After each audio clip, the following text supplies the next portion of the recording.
So what makes a model like OCM and APM models like OCM successful, I think, is still the jury's still out on that, right?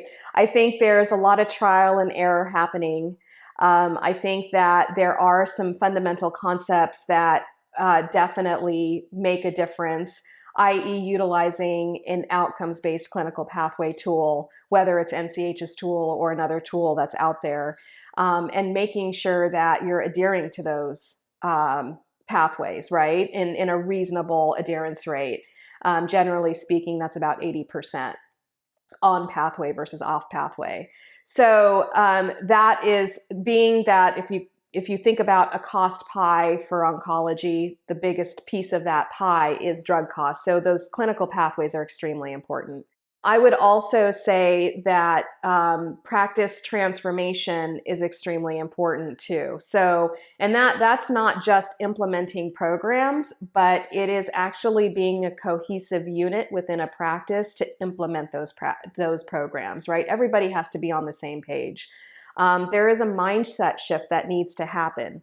So not only are you physically moving from a fee-for-service, but in your head, you have to also stop and think, is this the best thing for the patient at this time? And that's drugs, that's counseling, that's psychosocial assessments.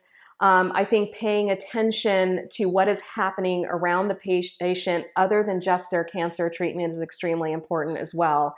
One of the biggest learnings that have come out that of the oncology care model, and then the expenditures associated with patients that are in our cancer patients, is comorbidities, right? And how much they correlate and play into cost and quality. And so paying attention to what else is going on with that patient, either clinically or otherwise, that's actually going to matter in cancer care, in the way that you actually treat that patient.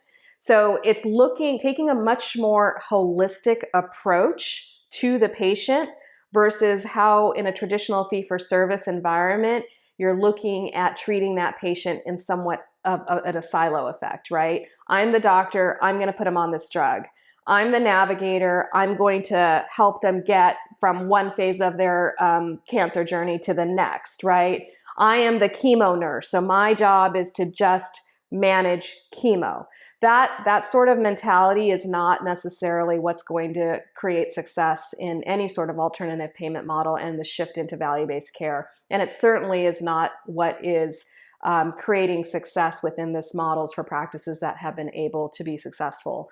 So I think it's just to kind of sum it all up is to really present a more holistic approach as a practice towards how you're actually treating that patient.